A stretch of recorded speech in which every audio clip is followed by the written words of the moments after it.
পাহাড়ে ওঠাটা যতটা কঠিন ছিল, নামাটা আরও বেশি কঠিন মনে হলো তিতিরের। নিচে তাকাতেই ভয় করছে। এত খারাপ পাহাড়। মুগ্ধ বলল, আরে এভাবে পা ফেলছো কেন? এত ভয়ের কিছু নেই। ভয়ের কিছু নেই মানে? কোথায় পা ফেলবো সেটাই তো বুঝতে পারছি না। মুগ্ধ হেসে তিতিরের হাত ধরে ধরে পাহাড় থেকে নামালো। তারপর কটেজের সামনে এসে তিতির নৌকা ঘাটের দিকে তাকিয়ে চেঁচিয়ে বলল, দেখুন দেখুন, সাপে ভাইয়েরা আসছে। মুগ্ধ তাকিয়ে দেখল 4টা নৌকা এসে ঘাটে ফিরেছে। সাফি এবং অন্যরা নৌকা থেকে নামছে। কাঠের ব্রিজটাতে উঠে সাফি ওদেরকে দেখতে পেল। সেখান থেকে হেসে হেসে বলল, ভাই, শুধু এটা তোর পক্ষে সম্ভব। হারিয়ে গিয়েও আমাদের আগে এসে বসে আছিস। মুগ্ধ হাসি মুখে বলল, আর তুই যেটা করেছিস সেটা শুধু তোকে দিয়ে সম্ভব। ততক্ষণে সাফি ওদের কাছে চলে এসেছে। 2 ভাই পরস্পরকে জড়িয়ে ধরল। সাফি বলল, আমি তোকে না দেখে ভেবেছিলাম তুই প্রথম গাড়িতে চলে গেছিস। নীলগিরি গিয়ে দেখবি তুই নেই, আর তিতিরও নেই। কি যে ভয় পেয়েছিলাম। পরে দোলা বলল যে ও নাকি শিওর তিতির তোর সাথে আছে। মুগ্ধ সাফিকে ছেড়ে বলল, তুই নীলগিরি গিয়ে টের পেয়েছিস যে আমি নেই? তাহলে বোঝ তুই কোন জাতের ছাগল। সরি ভাই। কাল রাতে কোথায় ছিলি? থানচি থেকে না ভোরে রওনা দিয়েছিলি? হ্যাঁ ভাই, কি আর বলবো, ভুল রাস্তায় গিয়ে দুনিয়ার ঘুরলাম। কেন, মাঝিরা রাস্তা চেনে না? আর গাইডনেস নাই? মাঝিদের কথা গিয়ে আর বলবো। একজন বলল কোনো রাস্তা দিয়ে নাকি শর্টকাট হবে, আর অন্যরা লাফাতে লাফাতে সেদিকে চলল। গাইডরা নিষেধ করেছিল, কিন্তু ওরা শোনেনি। বললে আবার শুনবে না কেন? গাইডও যে কি কপালে জুড়েছে। তোমার মং খাইরে খালি পায়ে ধরা বাকি রাখছি। সে বলে সে মাত্র নাভাকুম থেকে গেছে, সে কোনো ক্রমে আসতে পারবে না। মুগ্ধ হেসে দিল। তিতির এতক্ষণ চুপ করেছিল। তারপর মুগ্ধর দিকে তাকিয়ে বলল, উনি কোন মংখাইয়ের কথা বলছেন? তিতিরের কথা শেষ হতে না হতে মংখাইকে দেখা গেল নদী থেকে ব্রাশ হাতে উঠে আসছে। সাফি বলল, ওই মিয়া, তুমি না কইলা আসবা না? মংখাই দাঁত কেলিয়ে বলল, মুগ্ধ দাদা বললে তো না আসি পারি না। মুগ্ধ মংখাইয়ের কাঁধ ছড়িয়ে বলল, আমার ভাই লাগে না, না এসে পারবে কি করে? মংখাই লজ্জা পেয়ে মাথা নিচু করে রইল। তিতিরের ভালো লাগছিল। মংখাই মুগ্ধর কত ভক্ত, আর সেটা শুধুমাত্র ওর ব্যবহারের জন্য। ওদের মতো মানুষদের এত আপন করে নিতে সবাই পারে না। মুগ্ধ বলল, তারপর রাতে কোথায় থাকলে তোরা? সন্ধ্যা নাগাদ কোনো ক্রমে তিন্দু আসতেই ডুবো পাথরে ধাক্কা লেগে আমাদের নৌকাটা গেল উল্টে। বাকি 3টা শেফলি ছিল সামনেই। ভাগ্য ভালো, ওই নৌকার সবার সাঁতার জানতাম, আর ওখানটায় পানিও কম ছিল। তাও পা ধরে লেগে সবাই কম বেশি ব্যথা পেয়েছি। তারপর সন্ধ্যা হয়ে গেছে, নৌকা চালানো নিষেধ। তাই আমাদের এক গাইড বলল বড় পাথর এলাকায় নদীর একটা অংশে নাকি চর পড়ে গেছে, ওখানে থাকা যাবে। তো আমরা সেখানে গিয়েই তাঁবু করলাম। খুব ভয়ে রাতটাকে পার করেছি ভাই। কত রকম রিস্ক ছিল চিন্তা কর। তা তো ছিলই, ভালোই ভালোই আসতে পেরেছিস, সেই জন্য শুক্রিয়া কর। আল্লাহ বাঁচাচ্ছে। যাই হোক, জিপ ছাড়ার কথা ছিল বান্দরবান বাস স্ট্যান্ড থেকে 9টায়, চার্লি হোটেলের সামনে থেকে, তাও আবার 8টায়। আমরা তো 9টার আগে বাস স্ট্যান্ড গিয়ে দেখি জিপ নেই। হোটেলে গিয়ে শুনি 1 ঘন্টা আগেই চলে গেছিস। আজব ব্যাপার।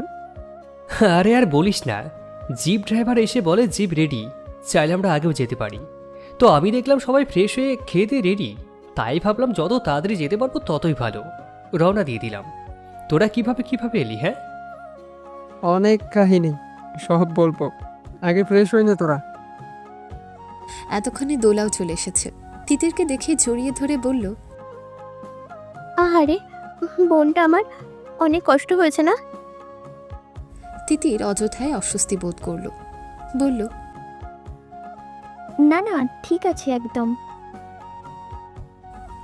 দোলা এবার ওকে ছেড়ে বলল, এই, তোমার জামা কাপড় ভেজা কেন? তিতির হেসে বলল, আমরা মেঘ ধরতে গিয়েছিলাম, মেঘ আমাদের এভাবে ভিজিয়ে দিয়েছে। কোথায়? তিতির আঙুল দিয়ে দেখালো। ওই যে উঁচু পাহাড়টা দেখতে পাচ্ছ, ওর চূড়ায় গিয়েছিলাম, সূর্যোদয়ও দেখে এসেছি। ভাইয়া, তুই আবার ওই রিস্কি পাহাড়টাতে গিয়েছিলি, তাও তিতিরকে নিয়ে? তোর কি মাথা খারাপ? No risk no gain.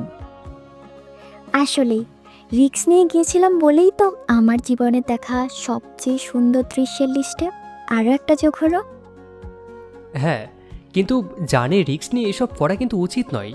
তোমার কিছু হয়ে গেলে তোমার ফ্যামিলির কাছে আমি কি জবাব দেবো বলো তো? আমি জবাব দেব।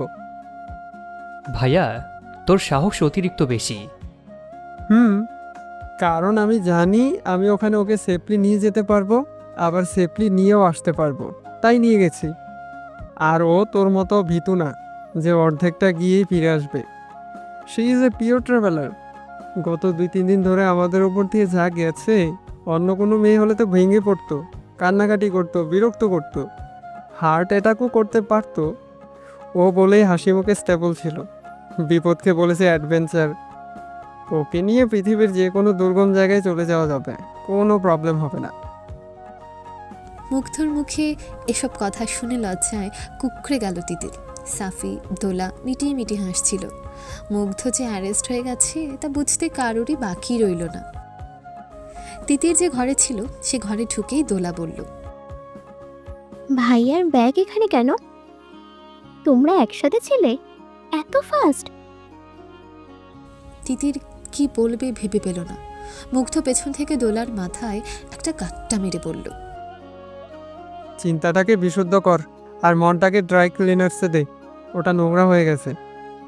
সবাই তোর আর সাপের মতো না। বাসের মধ্যেই কী সব করছিলি? ছি। তারপর নিজের ব্যাগটা নিয়ে বের হয়ে যাচ্ছিল। দোলা চিৎকার করে উঠল, ভাইয়া, তুমি সবসময় আমার পিছনে লেগে থাকো কেন বলো তো? আমি কোথায় পেছনে লাগলাম? তোমরা তো এক ঘরেই ছিলে, যা দেখেছি সেটাই বললাম। এই ঘুমকুমারি ঘুমিয়ে পড়েছিল দরজা না লাগিয়েই, তাই আমি ওনার সেফটির জন্য এগোরে এসে শুয়েছি, আর সেটা অবশ্যই আলাদা বিছানায়। বলেই মুগ্ধ বেরিয়ে গেল। দোলা তিতিরের দিকে তাকিয়ে বলল, এই, তুমি অস্বস্তি ফিল করছো কেন? আমরা ভাই বোনেরা এরকমই, সব সময় দুষ্টুমি করতে থাকি, কিছু মনে করো না। না না, আমি কি মনে করব, আমি বুঝেছি। ওদের সবার মনই মোটামুটি খারাপ হয়ে গেল, কারণ আর্মি ক্যাম্প হতে শুধু মাফাকুম যাওয়ার পারমিশন মিলেছে। নাইকখাং, সাতভাই খুম, ভেলা খুম কোনোটারই পারমিশন পায়নি। ওদিকে কোনো জনবসতি নেই, পাহাড়িরা শুধু মাছ ধরতে ওদিকে যায়, কিন্তু পুরো বর্ষাকাল বৃষ্টির কারণে ওদিকে কেউ যেতে পারেনি। আপাতত কোনো রাস্তা নেই, সব জঙ্গল। মুগ্ধ সাফি অনেক রিকোয়েস্ট করেছিল জঙ্গল কেটে রাস্তা বানিয়ে যাবে, যেহেতু 5 জন মাঝি 5 জন গাইড আছে, তার উপর ওরাও আছে, কোনো প্রবলেম হবে না। কিন্তু কোনো কাজ হলো না। আর্মিরা শুধু নাফাকুম পর্যন্তই পারমিশন দিল।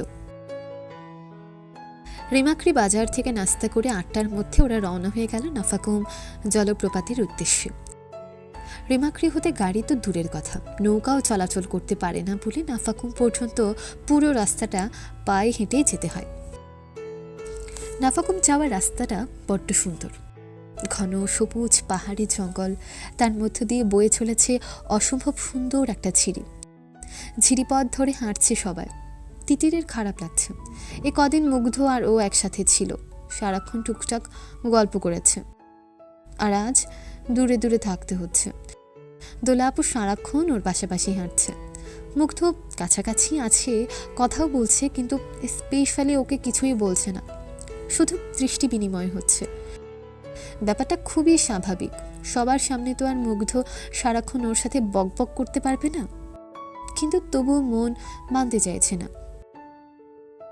হঠাৎ মুগ্ধ তিতিরকে থামালো। এই দাঁড়ো দাঁড়ো। তিতির দাঁড়িয়ে পড়ল, তারপর বলল, কি হয়েছে? মুগ্ধ নিচু হয়ে তিতিরের একটা পা ধরে বলল, নড়ো না, জোকে ধরেছে। তিতির কোনো কথা বলল না, কারণ ও টের পাচ্ছিল না জোকটা ধরলো কোথায়। ব্যথা তো পাচ্ছে না, উল্টো দোলা চেঁচিয়ে উঠল। মাগো, একটু যেতে না যেতেই চোখ। একটা ছেলে লবণ নিয়ে দৌড়ে এলো। মুগ্ধ চেনে না তাকে। মুগ্ধ বলল, না না, লবণ দিয়েন না, আমি এমনি ছাড়িয়ে দিচ্ছি। মুগ্ধ জোকটা ধরে টেনে ছুটিয়ে আনলো। এতক্ষণে তিতিরের ব্যথা লাগলো, কারণ জোকটা কামড়ে ধরেছিল আর মুগ্ধ তার টেনে ছুটাবার চেষ্টা করছিল। সাফি বলল, ভাইয়া, লবণ দিলে জোকটা একা একাই পড়ে যেত তো। মুগ্ধ কোনো কথা বলল না।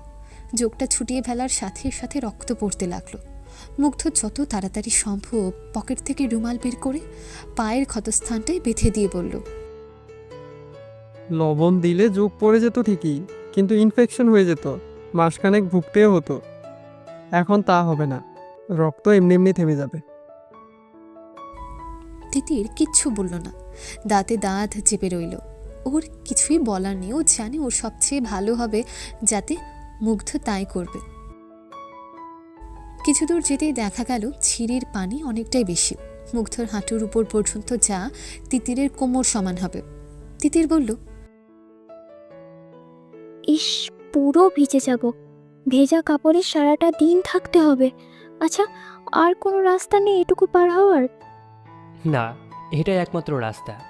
পাশে তো পাহাড় দেখছই, আর পাহাড় এবং আটকা জায়গা বলেই তো এখানে পানি জমে রয়েছে। মুগ্ধ তিতিরের কাছে গিয়ে নিচু স্বরে বলল, অলরেডি অনেকবার কুলে চড়ে ফেলেছ, আরেকবার কি চড়বে? তিতির চমকে তাকালো। মুগ্ধ বলল,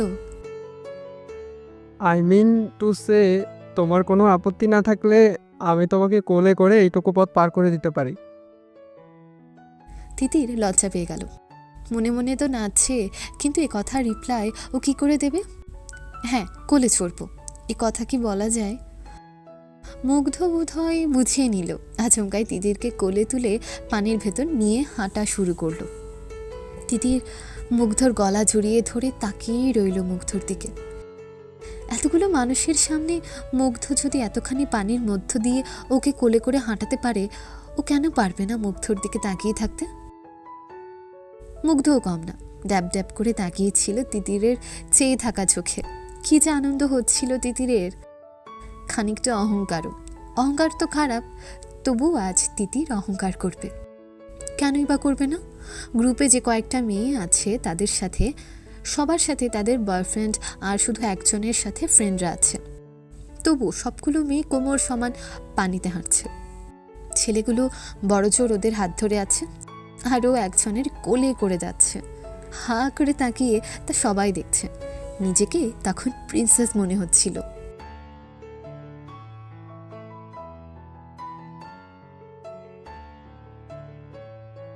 ভিডিওটি এই পর্যন্ত দেখার জন্য অনেক অনেক ধন্যবাদ। আজকের পর্বটি ভালো লাগলে লাইক দিয়ে একটি সুন্দর কমেন্ট করে যাবেন। আপনাদের সাপোর্ট পেলে নতুন নতুন গল্প দিতে খুব ভালো লাগে।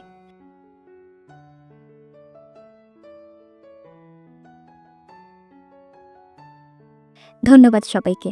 ভালো থাকবেন, সুস্থ থাকবেন।